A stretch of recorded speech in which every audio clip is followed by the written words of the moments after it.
ఎక్కువ టైం తీసుకోను. గౌరవనీయులు మన వర్కింగ్ ప్రెసిడెంట్ గారు పిలవగానే మన కార్యక్రమానికి వచ్చి మనందరికీ కూడా భరోసా కల్పించే ప్రయత్నం చేస్తున్న గౌరవనీయులు కేటీ రామారావు గారికి, వేదిక మీద ఉన్న ఈరోజు సభకు అధ్యక్షత వహించిన ధర్మారెడ్డి గారికి, వేదిక మీద ఉన్న సోదరులకు అందరికీ, కార్తీక్ బాబుతో సహా అందరికీ కూడా, అందరు అధ్యక్షులు ఉన్నారు, కార్పొరేటర్స్ ఉన్నారు, అందరికీ కూడా, అందరితో పాటు ఈరోజు ఇక్కడికి వచ్చిన మా అన్న తమ్ముళ్ళకు, మా అక్క చెల్లెళ్ళందరికీ కూడా నమస్కారాలు తెలియజేసుకుంటూ, ఈరోజు ఈ కార్యక్రమంలో శ్రీరామ్ రెడ్డి గారు కానీ నరోత్తమ్ రెడ్డి గారితో పాటు కొంతమంది వచ్చిన్నారు, శ్రీరామ్ రెడ్డి గారితో పాటు కొంతమంది వచ్చిన్నారు, అందరికీ కూడా మనస్ఫూర్తిగా స్వాగతం చెప్తా ఉన్నాను. మరొకసారి ఇక్కడ కూర్చోగానే చాలా సంతోషం అనిపించింది. మళ్ళీ అందరినీ ఆత్మీయులందరినీ కలిసిన ఫీలింగ్, చేవెళ్ళ కానీ రాజేంద్ర నగర్ కానీ ఎక్కడ చూసినా మళ్ళీ ఆత్మీయులందరినీ కలిసిన ఫీలింగ్ వస్తూ ఉంటుంది. మీ అందరికీ కూడా ఈరోజు పార్టీలోకి వస్తున్న అందరికీ స్వాగతం చెప్తా ఉన్నాను.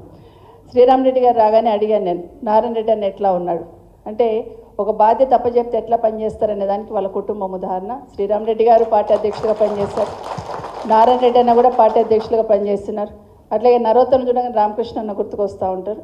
అట్లాగే ఇప్పుడు అనంతరెడ్డి గారు చెప్పినట్టు ఇందిరారెడ్డి గారు ఉన్నప్పటి నుండి 1981 నుండి అనుకుంటా 81 నుండి అన్ని కుటుంబాలందరూ కూడా ఇక్కడ ఎక్స్ఎంపీపీలు ఉన్నారు, శ్రీహరి గారు ఉన్నారు, అందరు ఉన్నారు, నరసింహారెడ్డి గారు ఉన్నారు, సుభాష్ ఉన్నారు, అందరు పేరు పేరున చెప్తే ఒక 100 మంది పేర్లు ఇక్కడ చెప్పొచ్చు. సో అందరు ఉన్నారు, అందరికీ కూడా అందరి బాధ్యత కూడా ఈరోజు ముందు మనకు కనిపిస్తుంది ఏంటంటే, భవిష్యత్తులో ఈ రాష్ట్రం బాగుపడాలంటే కేసీఆర్ గారు మళ్ళీ రావాలనేది ప్రతి ఒక్కరికి కనిపిస్తున్న అంశం. పైన కేసీఆర్ గారు రావాలని ఎట్లా కోరుకుంటున్నారో, కింద సామాన్యులు కూడా గులాబీ కండ ఎవరి మెడలు ఉందో వాళ్ళ దగ్గరికి వెళ్దాం, మాకు భరోసా వస్తుందనే నమ్మకం ఈరోజు కింద ప్రజలంతా కనిపిస్తూ ఉన్న సందర్భం మనం చూస్తూ ఉన్నాం. సో ఇవన్నీ నెమరు వేసుకున్న సందర్భంలో ఇప్పుడు ఒక్కసారి ఆ ఫోటో చూస్తే, రేవంత్ రెడ్డి గారు వచ్చినప్పుడు ఏం చెప్పారు, కేసీఆర్ నిశానా జరిపేస్తానని అన్నాడు. అన్న ఒక్క నిశానా జరపగలుగుతాడా? ఒక్క నిశానా, వేరే ఏమొద్దు, ఉన్న దాంట్లో ఒక్క నిశానా జరపగలుగుతాడో చూడాలి. మరొక మీటింగ్ పోతే ఒక రైతన్న అంటా ఉన్నాడు, ఒక లేడీ కళ్యాణ లక్ష్మి చెక్కులు ఇస్తున్న దాంట్లో పోతూ ఉంటే 2 సార్లు ఎగ్గొట్టిండు రైతు బంధమ్మ, కేసీఆర్ పుణ్యాత్ముడు ఆయన వర్షం పడంగానే ఇస్తుండే, కలుపు తీయతామంటే వస్తుండే, 2 సార్లు ఎగ్గొట్టిండు అని తిడుతూ ఉన్నాడు. రైతు బంధు అంటే కేసీఆర్ గుర్తుకొస్తాడు. ఖచ్చితంగా ఏది ఉన్నా కూడా, అంటే సూర్యచంద్రులు ఉన్నంతకాలం, తెలంగాణ వాడు ఉచ్చరిస్తున్నంతకాలం కేసీఆర్ గారి పేరు ఉంటుంది. సో ఎక్కడ పోయినా కూడా కనిపిస్తూ ఉంటుంది. ఇప్పుడు మీరు మొయినాబాద్కి వెళ్ళి వచ్చినారు, చేవెళ్ళకి వెళ్ళి వచ్చినారు, రాజేంద్రకి వెళ్ళి వచ్చినారు, ఎట్లా కనిపించింది మనకు? రింగ్ రోడ్ ఎక్కగానే ఎక్కడ చూసినా ఎవరు కనిపిస్తారు? 100% కేటీఆర్ కనిపిస్తాడు. అక్కడ ఏ ఫ్లైఓవర్ చూసినా, ఏ రోడ్డు చూసినా ఒక పర్ఫెక్ట్ ప్లానింగ్, ఎక్కడి నుండి ఎక్కడికి లింక్ కలపాలా, ఎక్కడ ఫ్లైఓవర్ వేయాలి, ఎక్కడ అండర్ పాస్ చేయాలా, ఎమ్మెల్యేలుగా మాకు లేని అవగాహన ఈ హైదరాబాద్ సిటీ మీద, రింగ్ రోడ్ లోపల ఉన్న ప్రతి దాని మీద సంపూర్ణ అవగాహన ఉన్న ఏకైక నాయకుడు 100% కేటీఆర్ గారు. అది నేను చెప్పగలుగుతాను. నేను అసలు షాక్ అయిపోయినా. ఒక రోడ్ ఫౌండేషన్ ఎన్నికే తీసుకెళ్లారు, ఒకసారి తీసుకెళ్ళినప్పుడు ఈ రోడ్ ఎక్కడికి పోతుంది తెలుసా అక్క అని అడిగారు. ఎక్కడికి పోతుందంటే మణికొండకు పోతుంది అన్నాడు. ఆ కొండల గుట్టలకి వెళ్ళి మణికొండకి ఎందుకు తీసుకెళ్తుందంటే లింక్ రోడ్ తీసుకొస్తే ఇంకా డెవలప్మెంట్ అవుతుంది, దగ్గర అవుతుంది అక్క అని చెప్పినప్పుడు నిజంగా షాక్ అయిపోయినా ఆ కొండల గుట్టలు. సో అది తెలంగాణ రాష్ట్రంలో ఇంతకుముందు బాబు చెప్పినట్టు ఈరోజు చిట్ట చివరి స్థానానికి రేవంత్ రెడ్డి గారు తీసుకొస్తే తెలంగాణ రాష్ట్రం దేశంలో మొదటి స్థానంలో నిలిపింది కేసీఆర్ గారు. అది చాలా గర్వంగా చెప్పుకున్నాం మనం, మేమున్న మొదటి స్థానంలో అని చెప్పుకున్నాం. కానీ ఈరోజేమో 1.5 ఇయర్లోనే ఎంత అధోగతి పాలైందనేది మనం చూస్తూ ఉన్నాం. నిజంగానే కేసీఆర్ గారి నిశాన్ అంటే, ఒకసారి నవాపేట పోయినాను నేను. పోయినప్పుడు ఆ ఊర్లో లేడీస్ వ్యవసాయం చేసుకునే వాళ్ళు ఉంటారు కదా, వాళ్ళని అడిగాను నీళ్ళు వస్తున్నాయి అమ్మని. కేసీఆర్ నీళ్ళు ఆ బిడ్డ అన్నది. కేసీఆర్ నీళ్ళు అంటే నాకు అర్థం కాలేదు స్టార్టింగ్లో. కేసీఆర్ నీళ్ళు ఏంటి, మంచినీళ్ళు నల్లలలో వస్తున్నాయంటే గవే బిడ్డ కేసీఆర్ నీళ్ళు అన్నారు. అంటే అంత చెరగని ముద్ర కేసీఆర్ గారు వేసుకున్నారు.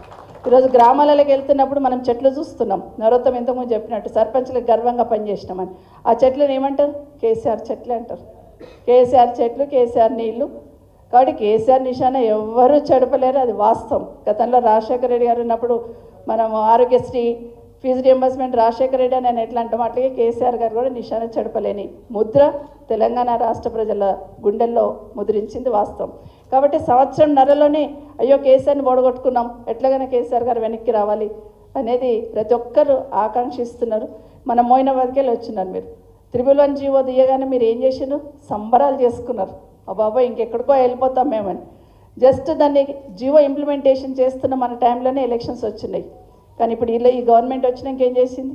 ఒక్కసారి అడుగుతున్నారా? ఒక్కసారి అడిగితే దానికి సమాధానం చెప్పే దిక్కులేరు. త్రిభువన్ జీవో దేవుడారు కానీ హైడ్రా తీసుకొచ్చి మనను కథం పట్టించే పని అయితే ఆగం చేసింది. హైడ్రా తీసుకొచ్చి ఆగం చేసింది. ఇది మనం చూస్తూ ఉన్నాం. ఒకరోజు ఒక మీటింగ్లో కేసీఆర్ గారితో నేను కూడా ఒక మీటింగ్లో రివ్యూ మీటింగ్లో ఉన్నాను.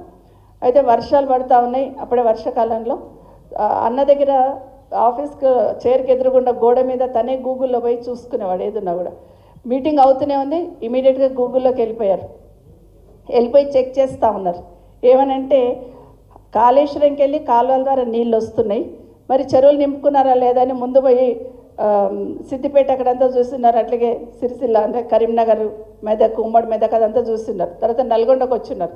మాకు అర్థం కాలే ఏం చూస్తున్నారా అని మేము కూడా అట్లా చూస్తూ ఉన్నాం. చూపిస్తూ ఉంటే నల్గొండకి వెళ్ళగానే అన్ని చెరువులు నింపుకున్న తర్వాత ఒక చెరువు ఖాళీగా అనిపించింది. వెనుకనే జగదీశ్వర్ రెడ్డి గారికి ఫోన్ చేశారు. ఏంటి పలానా ఊళ్ళో పలానా చెరువు ఖాళీ ఉంది, ఆ కాలువలో నీళ్ళు ఉన్నాయి, చెరువు నింపుకోవచ్చు కదా అన్నారు.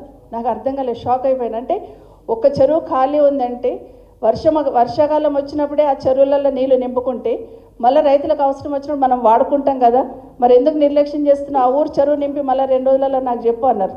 ఒక్క నిమిషం షాక్ అయిపోయినాను. అంటే అంత డెప్త్లో పోయి ఆలోచించున్నారు. అంటే రైతన్నకి ఇబ్బంది ఉండొద్దు, రాష్ట్రం కరువుల పాలు కావద్దు, కరువుల కాటకాలు రావద్దు అనే ఆలోచనతో ఫోన్ పెట్టేసిన తర్వాత నేను అడిగాను అన్నకి, అన్న నాకు కొంచెం బాధ వేస్తుంది అన్న. ఎందుకమ్మా అన్నారు. అంటే కాళేశ్వరం పూర్తి చేస్తే అక్కడ అన్ని చెరువులు నింపబడుతుంది, మరి మా రంగారెడ్డి మా వికారాబాద్లో చెరువులు ఎప్పుడు నిండాలన్నా అని అడిగాను. అంటే ఒక్క మాట అన్నారు, నిజమేనమ్మా తెలంగాణ రాష్ట్రం రావాలనుకున్నప్పుడు కాళేశ్వరం పూర్తి చేసి అక్కడ అన్ని కూడా నీళ్ళు ఇస్తున్న సందర్భంలో పాలమూరు రంగారెడ్డి పూర్తి చేసి కూడా ఇక్కడున్న వాళ్ళు కూడా నీళ్ళు ఇస్తే రాష్ట్రంలో ఉన్న ప్రతి రైతన్నకు నీళ్ళు ఇచ్చాననే తృప్తి నాకు ఉంటుందమ్మా, ఒక్క కోరిక నాదే అన్నారు. అంత గొప్పగా చెప్పారు కేసీఆర్ గారు. సో అంత తపన పడేవాళ్ళు. గూగుల్లో పోయి ఏ రైతన్నకు నీళ్ళు అందుతలేవు, ఏ చెరువు నిండింది, ఏ కాలంలో నీళ్ళు వస్తున్నాయని ఎంక్వైరీ చేసింది కేసీఆర్ గారు. అయితే ఇప్పుడున్న ప్రభుత్వం, ఇప్పుడున్న ముఖ్యమంత్రి గారు కూడా గూగుల్లోకి వెళ్తున్నారు. కానీ ఏం సర్చ్ చేస్తున్నారు? ఎగ్జాక్ట్గా రైట్. మామిడిపల్లిలో భూములు ఖాళీ ఉన్నాయా, కందుకూరులో భూములు ఖాళీ ఉన్నాయా, పుప్పాలగూడలో భూములు ఖాళీ ఉన్నాయా, ఎక్కడెక్కడ భూములు ఖాళీ ఉన్నాయి, ఎక్కడెక్కడ ఇమీడియట్గా తీసుకోవచ్చు, ఎక్కడెక్కడ అమ్ముకోవచ్చు, అవకాశం ఉంటే ఎక్కడెక్కడ మనం రాసుకోవచ్చు. ఇది ఇప్పుడున్న ప్రభుత్వం చూస్తూ ఉన్నారు. కాబట్టి ఆ ప్రభుత్వానికి ఈ ప్రభుత్వానికి తేడా. ఇక్కడ రైతన్న చేస్తారంటే వాళ్ళకు పట్టదు. నిన్న మనం ఒక ఫోటో చూసినాం, గుండె తరుక్కుపోతుంటుంది.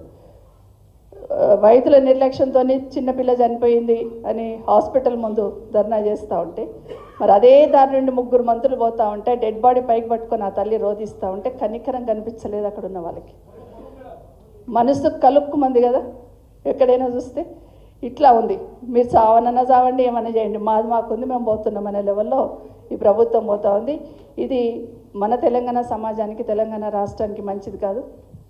2014 కన్నా ముందు తెలంగాణ సమాజం అంతా ఏ విధంగా తెలంగాణ రావాలని కోరుకున్నారో, మరొక్కసారి తెలంగాణ సమాజం, తెలంగాణ రాష్ట్రం బాగుపడాలంటే కేసీఆర్ రావాలన్న ఆరాటం ఈరోజు అందరిలో చూస్తూ ఉన్నాం. కాబట్టి 27 నాడు జరుగుతున్న కార్యక్రమానికి మన 20 సంవత్సరాలు పూర్తి చేసుకొని కేసీఆర్ గారు 24 పూర్తి చేసుకొని 25లో అడుగు పెడుతున్న సందర్భంలో మనం అందరం కూడా వెళ్దాం. ఆ కార్యక్రమానికి వెళ్ళి ఖచ్చితంగా ఈ రాష్ట్ర ప్రజలకు భరోసా కల్పించడానికి మాత్రం ఆ మీటింగ్కి వెళ్ళాల్సిన అవసరం ఉందని మరొకసారి మీకు అందరికీ కూడా తెలియజేస్తూ, వచ్చిన అందరికీ కూడా మనస్ఫూర్తిగా స్వాగతం చెప్తూ, జై తెలంగాణ, జై కేసీఆర్.